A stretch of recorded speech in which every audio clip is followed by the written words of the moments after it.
There's one possession on which billionaires are spending a fortune and making a killing.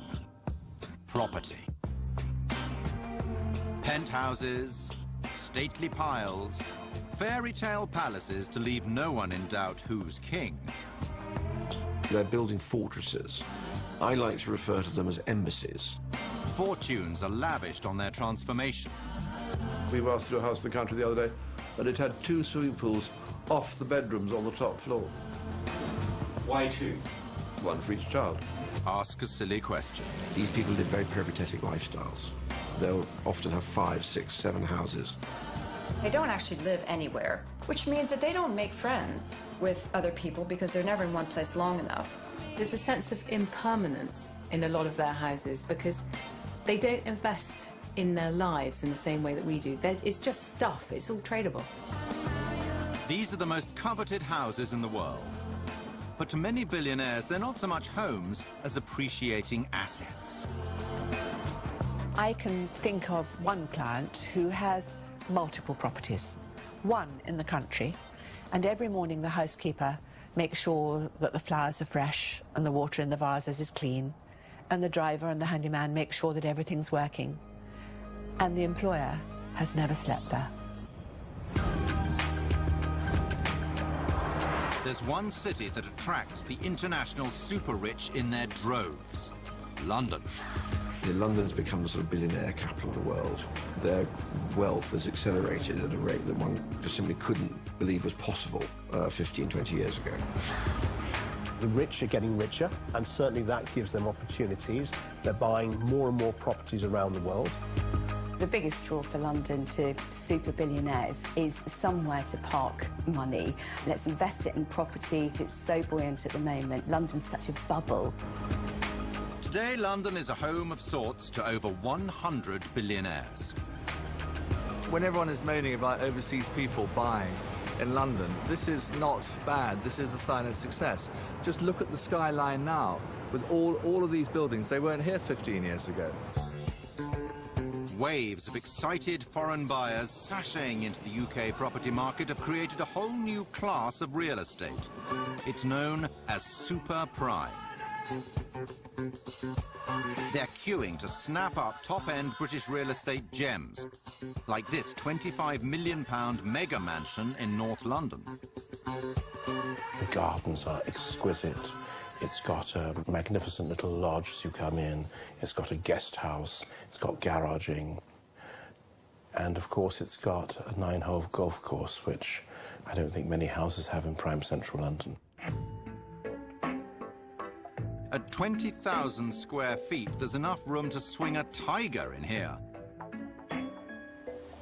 And toy-wise, well, even the most restless billionaire would be struggling to complain, but then there's no accounting for taste. I can't really see the benefit of the cinema, which means you've got to invite people over to watch a movie. Well, do you really want to do that? I mean, you've got people who've got televisions in every single room, including the bathroom, and you wonder how much time you can spend in a bath watching a movie. You know, you end up like an old prune at the end of it all. The type of buyer who's looking for a house like this will want to perhaps replicate what he has in his own country. It's more likely to be somebody who is Eastern European, for example, he's from Moscow, he'll live just outside Moscow, or it'll be a Middle Eastern family where bedroom count is very important and gardens are very important. They very much want new and they want shiny because they're purchasing very much in order to impress their friends. And to some buyers, nothing screams unimpressive like a lot of stairs to climb. Clients for the Middle East, stairs are a no-no. And I mean just steps up to the front door. They don't do them. Even a sort of first-floor apartment would need to have a lift. So that's their priority. And I know it sounds corny, but proximity to Harrods is absolutely what it's all about. London property is an asset class in itself. People are actually buying property just in the same way they buy wine. This money is making money faster than a worker bee can make money. So capital makes more money for itself than somebody working to earn a living. For the showier high-end house hunter, property is all about one-upmanship. Who's the boss? Who has just bought Wittenhurst in Highgate, North London? Once refurbished, it's set to be worth around £200 million. It's the second largest mega mansion in London after Buckingham Palace. Well, there's always one, isn't there? But size isn't everything for another group of billionaire property buyers. What stokes their ardour is location. It's like a four-horse race. If you put a leader table, Belgravia would be at the top, then followed by Knightsbridge, Mayfair and Chelsea.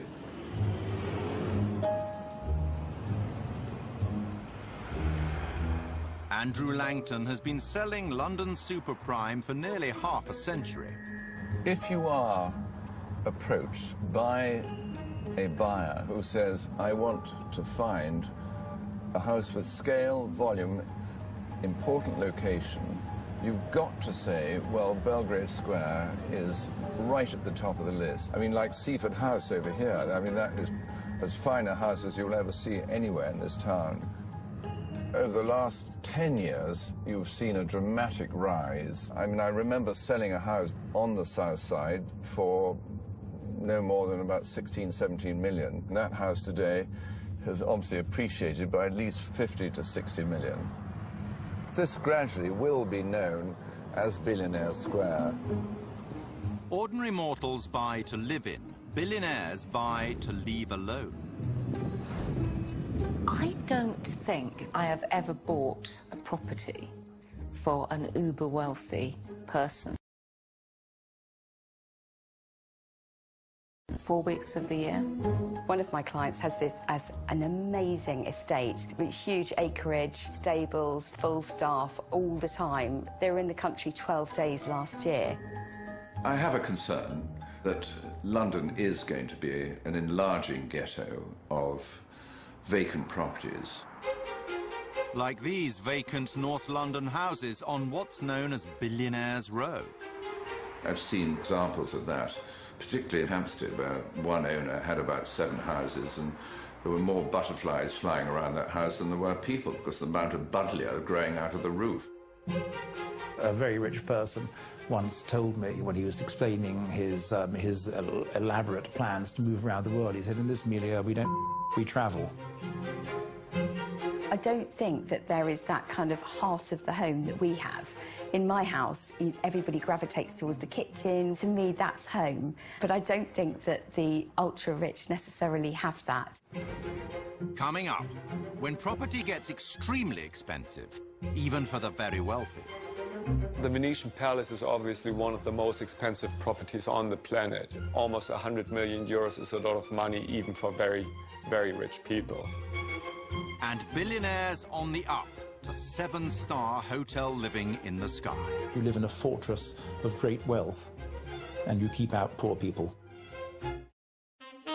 For billionaires, more property means more bills, more staff, and more one-upmanship.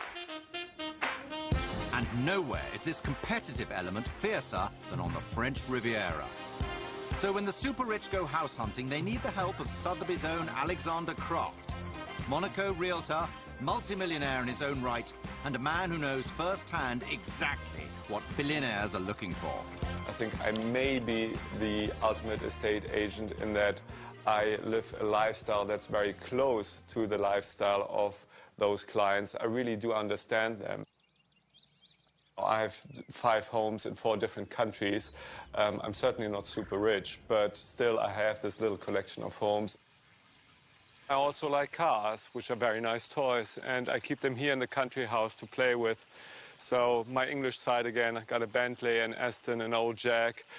For the Italian moments, an Alfa Spider. I think today I'd rather take the Bentley because it's really the most comfortable. So the smoothest ride is always a Bentley. Today, Alexander is day tripping to Cannes to view a property he's been instructed to sell. The pool of potential buyers, though, is très, très petite. The Venetian Palace is one of the most expensive properties on the planet. It's priced at 95 million euros, and you know, almost 100 million euros is a lot of money even for very, very rich people.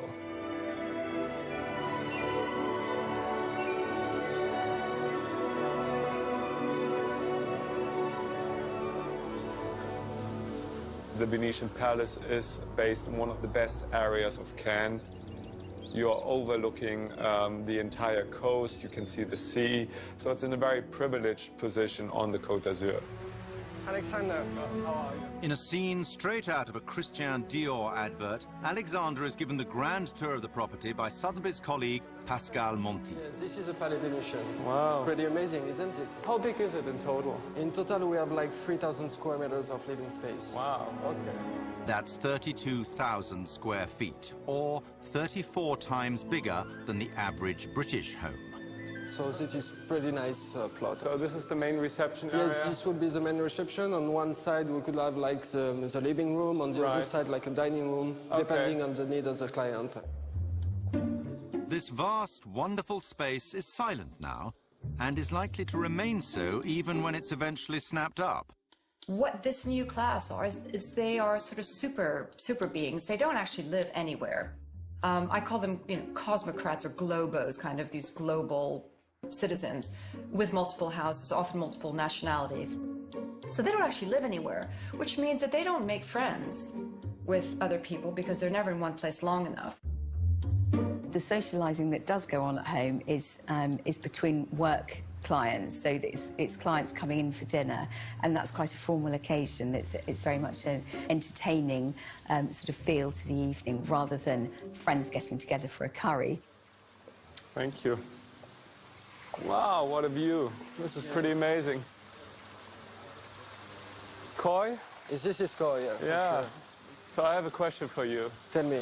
How do you get over to the island? We get a remote for that. Oh, I love it. Just push it, and here we Electric are. drawbridge, this is the 21st century. You know, a lot of people who are going to love that, I think. I already got some people in mind for that. Oh, that's perfect. That's amazing.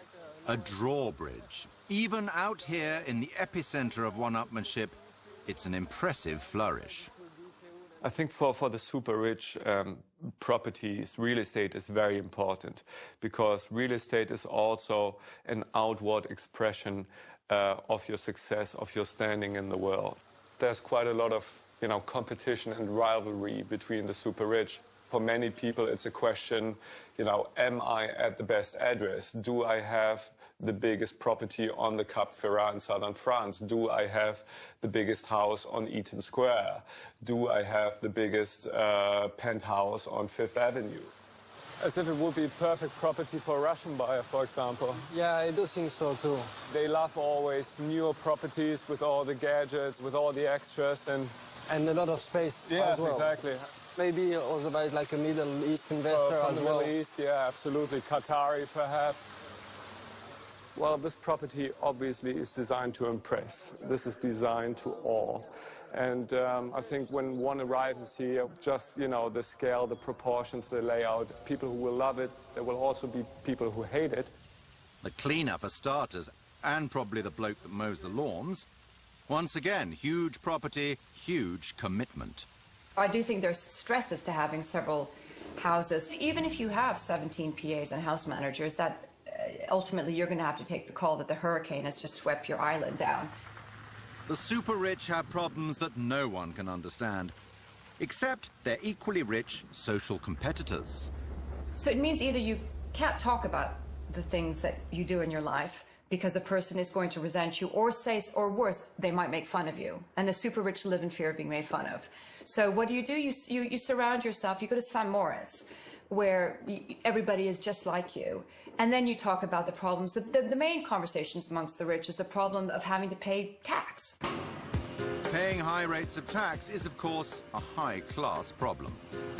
But it's one that can be easily swept under the Persian by landing yourself here in Monte Carlo, capital of the Principality of Monaco and the king of tax havens.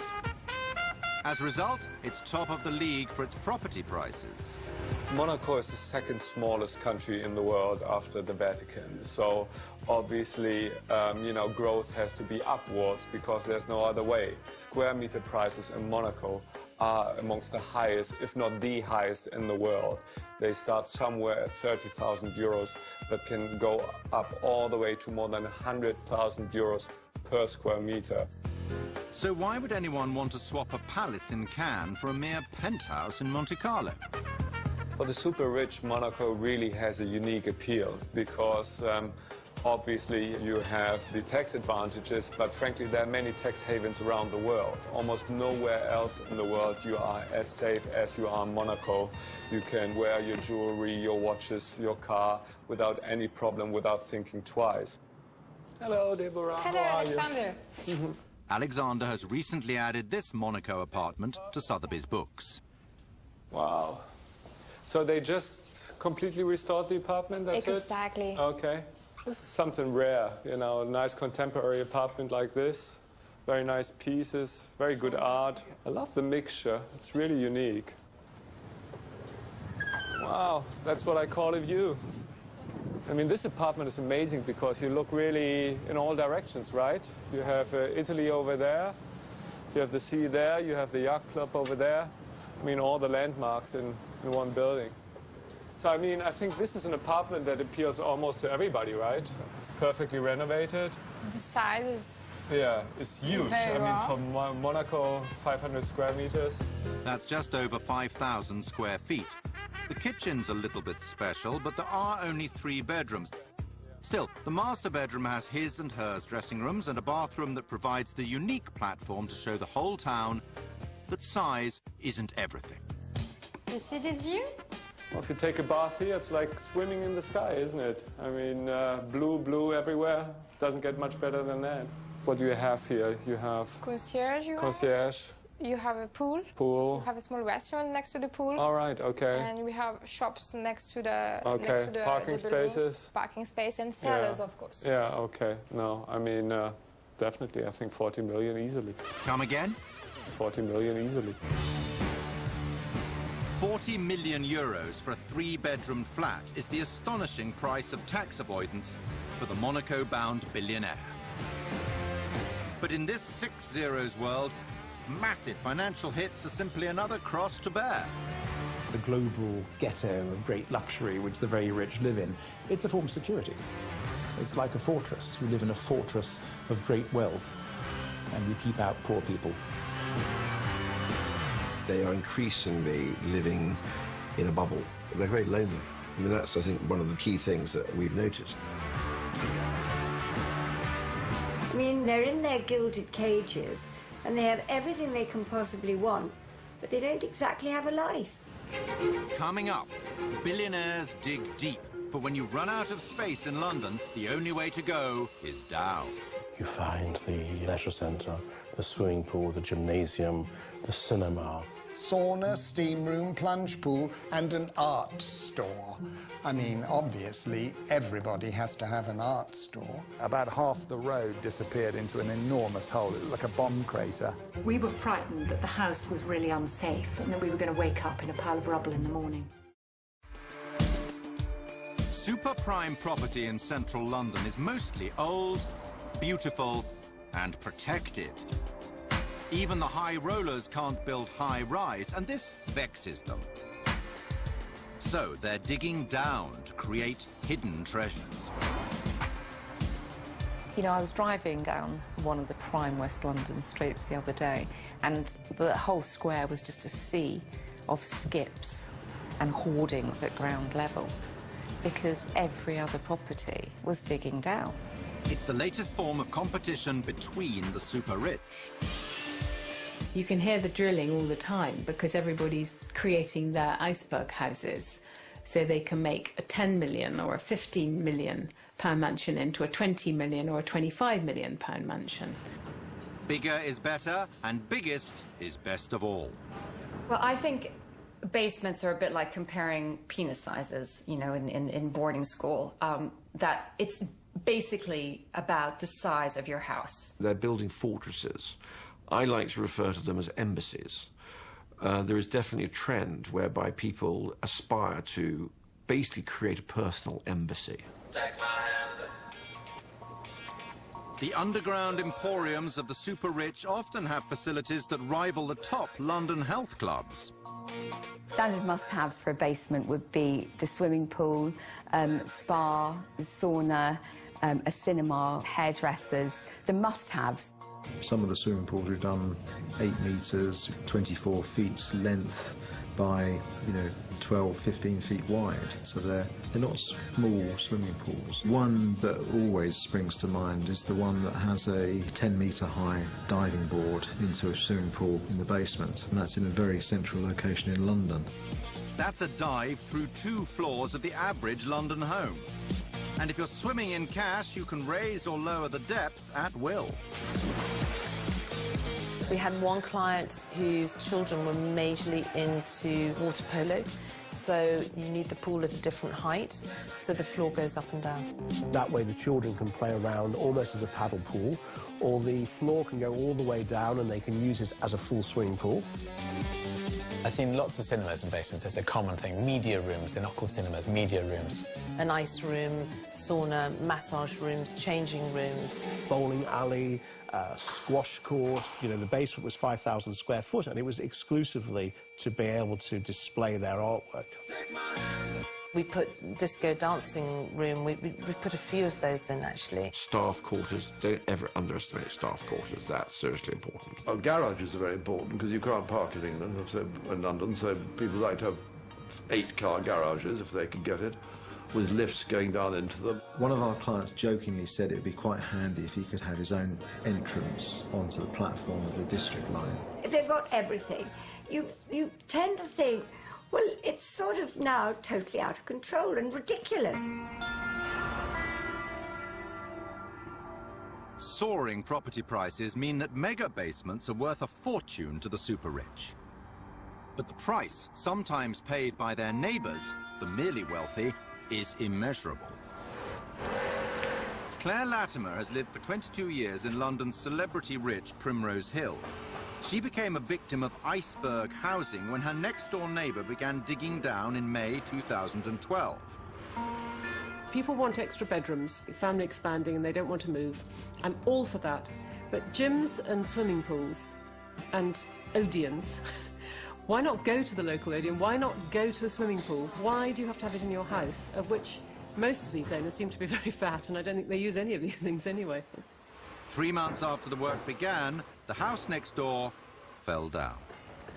Suddenly on August the 15th in 2012, in the night, a pier crashed down and went into a void with water. We still don't know what's happened. It was incredibly scary because the whole of my house just shifted and you really thought the house was going to come down.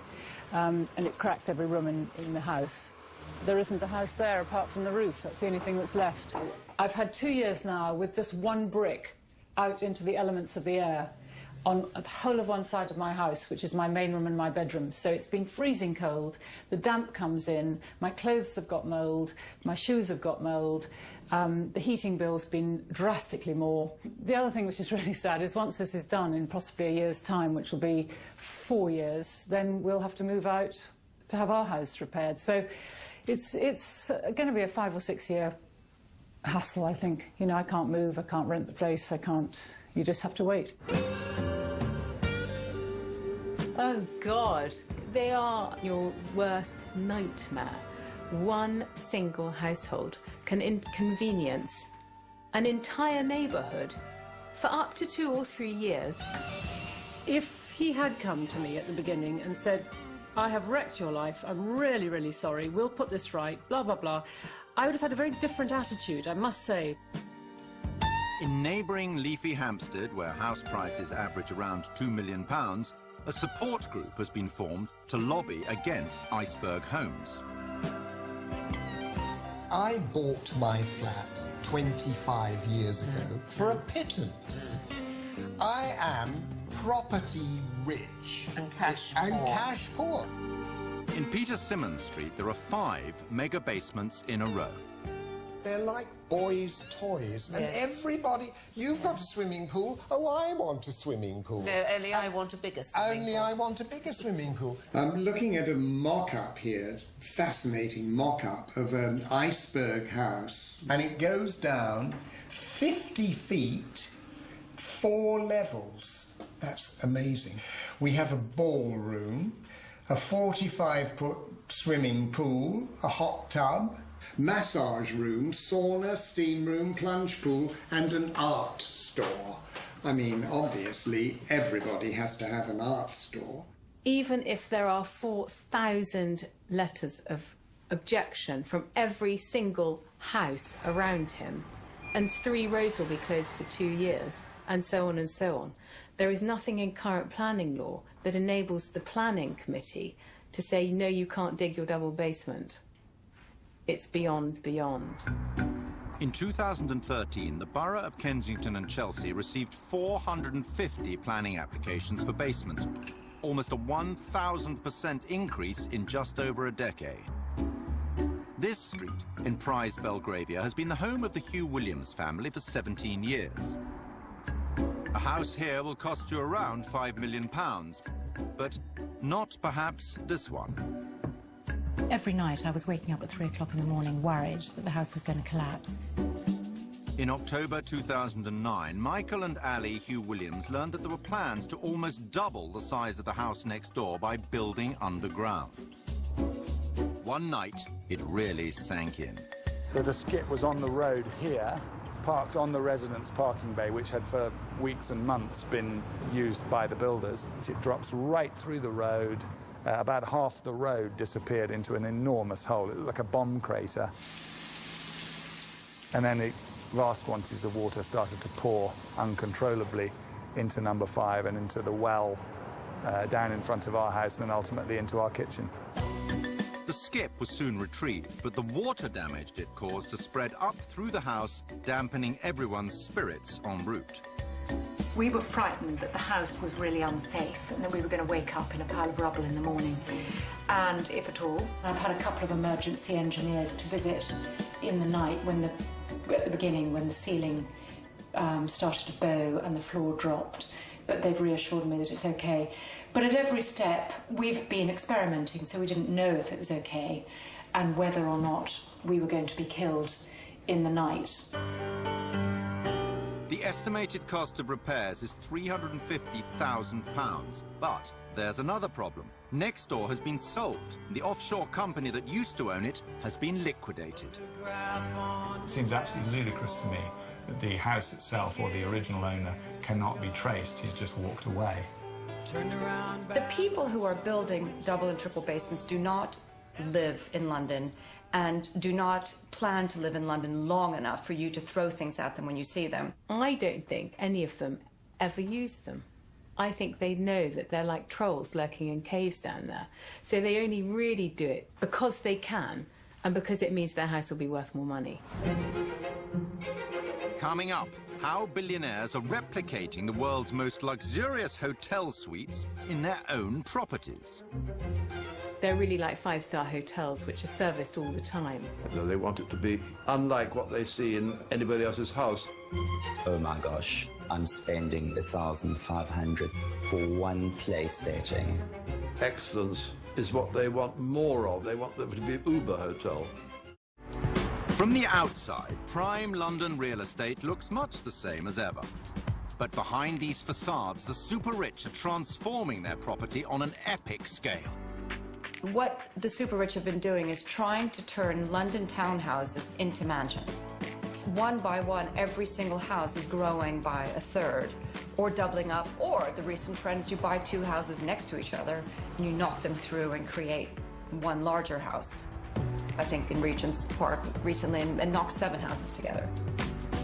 Constantly round here, you'll see perfectly nice kitchens being torn out. It's no different to buying a house and seeing that the colour of the wall is wrong. So you elevate that somewhat to a billionaire, they can rip everything out and start again. When somebody is throwing something out that's worth a lot of money, it can be quite challenging, and the kind of moral side of that. The wife of a hedge funder will rip out what was last year a very fashionable Provençal, rugged kind of country kitchen, and installed enough stainless steel so that you could, like, disembowel a corpse in there. Billionaires are having to spend more money to buy their trophy homes, and the more they spend on the trophy home, the more they're prepared to invest in it to make it the most beautiful. You know, everyone's busy choosing things to buy. But also, it's a sort of raison d'etre thing. I have a client who had 5 staircases commissioned, 5 beautiful, beautiful staircases, and then it was thrown out because she'd been travelling, she'd seen a different one. She came back, we've got to change it, this is what I want now. So they're just ripped out and they're cast away. For top-end architects and designers, the Billionaire's desire to gut the old and install the completely new is opening up fantastic opportunities to be creative. We were worried that if it was any longer, it's just going to look like a swimming pool-sized bed in the room. That's the size of the bed on his yacht, so that's why he keeps asking. We can look at fantastic materials that we could never have worked with before. We can work with real craftsmen and skill and trades to create one-off beautiful collector's pieces that will become the antiques of the future. They're prepared to spend significant sums of money, eye-watering sums of money that we can't even imagine. I do have to sometimes sort of hold back or pinch myself and go, oh my gosh, I'm spending 1,500 for one place setting of a beautiful handcrafted cutlery set. They're putting in some of the finest marbles in the world. They're putting in the most up-to-date, state-of-the-art technology, etc. These things cost money. I mean, you know, the Medicis are back in town. The top floors of this unassuming block of flats on Park Lane are being ripped apart to create a 7,000-square-foot triplex apartment. With views over Hyde Park and the City of London, this will be the largest and most luxurious penthouse in town. The top end of the market now, the phenomenon at the moment is the branded property. You have the Armani flats, or you have other big names. One of the biggest names in the property game is that of interior designer Nicky Haslam. He's no stranger to extraordinary requests. We were asked to do a house in the country the other day, and it had 2 swimming pools off the bedrooms on the top floor. Why 2? 1 for each child. Beyond the 3 or 4 swimming pools and a huge kitchen, I think people now practically want a private airfield. They want to be able to land their jets on their own property. Wouldn't that be wonderful? No jet-set flight of fantasy is impossible. And here's going to be the famous staircase. Lovely. I love it going up and then back. It's going to be great, isn't it? Yes. The brief was to make it as luxurious as possible. They can walk in straight off the plane, the private plane. The whole point is to sort of come in and say, wow, isn't this magic? This is what we want. Amazing. Let's go to see. It is a wonderful space, but to keep seen it all before billionaires parting with their money, well, you need to throw in a few tricks. So the bookcases will swivel and then just gently move back. So you've got 1, 2, 3, 4 motors to swivel, and then everything just moves across, revealing the come in, Mr. Bond, into the studio. Yeah, excellent. People love it when you press a button and suddenly the walls fly apart and you've got an enormous room behind you. And if you can't physically add more space, paint it in instead. Yes. Each side of the bath. Each side of the bath. Reflecting the view of the park, sort of. That's right. We're going to do some scenes from Hyde Park, the Serpentine. Wonderful. Painted in a stylised manner. And the television there? Mm-hmm. The second one you've done is... There aren't that many super rich that have a wonderful taste. The super rich really want pretty actually standard stuff. They quite like it looking like a very good hotel, it must be said, because hotels have that kind of very new, up-to-date quality that makes them feel secure. Have you got anybody in mind? We have, yes. Good. There's somebody who always stays at the Connaught, loves the Connaught, but wants to have something a little bit more long-term. And instead of sort of whizzing in, whizzing out, staying in the apartment there, they're thinking of taking this more for a long-term basis. On the lower part of the triplex they can use as their office and for meetings. Up here will be for more for the wives and the families. So I've probably given it away that it's Middle East. Yeah. And what we're all dying to know is how much is our Middle Eastern billionaire going to have to stump up to keep hers indoors happy? We'll be quoting over £30,000 a week. And plenty of room for staff. Yeah. Yeah. Always on the move, billionaires just can't get enough of their faux hotel rooms. It's got to be the Rolls-Royce of machines for living in. You see an absence of patina or sort of depth and personality in them. They're like five-star hotels, which are serviced all the time, but they have that hotel feeling when you're in them. And the reason for that is because they don't invest emotionally in their properties. Individual taste, in the sense that taste means an idiosyncratic way of articulating your beliefs and values through the things you wear or the things you acquire. This has no meaning in this world. I mean, the taste is homogenized. But sometimes, if it looks like a hotel and feels like a hotel, there really is a hotel attached. Number 1, Hyde Park, the most expensive block in the world, is serviced by the 5-star Mandarin Oriental. What the super rich want is a concierge service. They want to be waited on, and that's what you're going to get. So if you want a lobster at 4 o'clock in the morning, then you just call room service, basically. It's that crossover between having the convenience of your own apartment, but also the convenience of being in a hotel. Some billionaires are happy to borrow room service. Others want to install it permanently. But to house your own live-in concierge team, you need a mega mansion. A 9-story block is a start. The same space next door houses 41 apartments.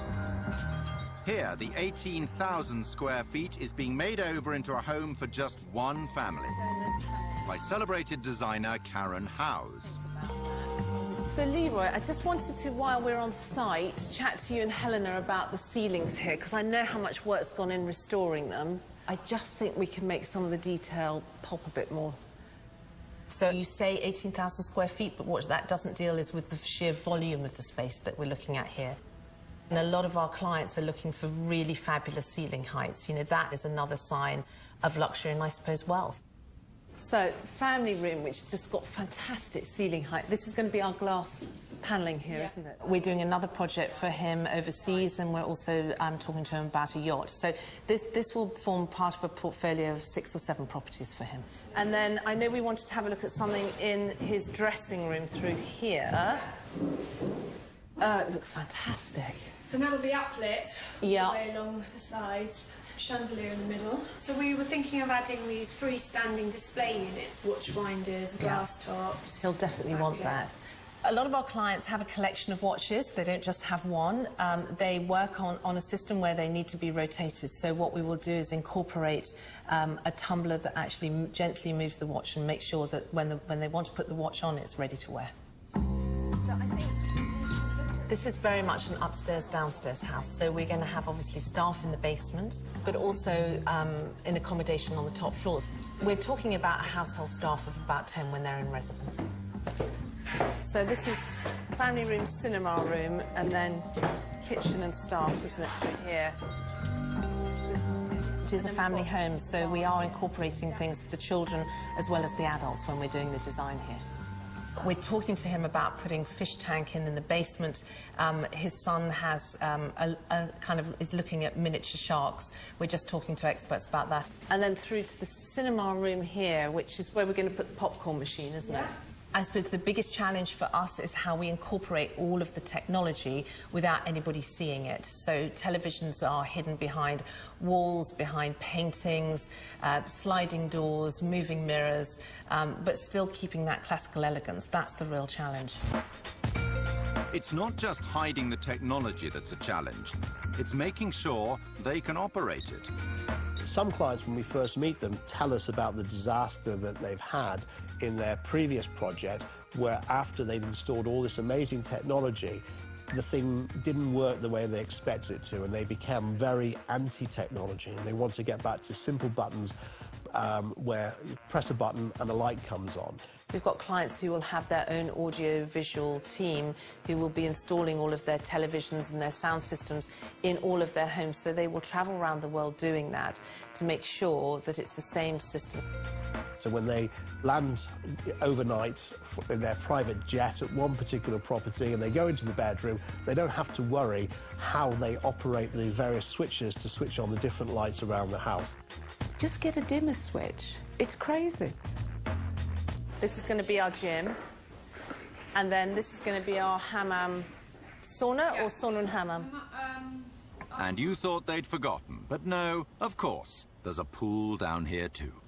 We've got our glass wall back here. Yeah, and then all of this is dark, rich blue mosaic. We've got these little fibre optic lights, and we've seen a layout that the light specialist did where they've decided on each location of all the fibre optics. So it's going to kind of sparkle at night as well, and I think that'd be fantastic. Another incredible top-end property takes shape, and you have to wonder if our billionaires are getting any kind of enduring pleasure from all the effort. I suppose it takes the edge off it when they see someone else has got the bigger, newer thing. And so the super rich are always on high alert for getting rid of their old stuff and buying the new stuff. Quite often, I've seen situations where somebody has spent, say, £100,000 on marble for the master bathroom. They walk in and they don't like it, and so it has to be ripped out and start again and spend another £100,000 on a slightly different colour. If you design something properly and well, it will stand the test of time. It still will be there in 20 years' time. It will not be being ripped out. The super rich certainly know the price of everything, but all too often the value is fleeting. So when you go to stay with these people, you know, there's a sense of impermanence in a lot of their houses. I think a lot of the time there isn't really a home. I've never been asked to buy a home because there is no such animal. There is no one such thing in their lives. They merely have property.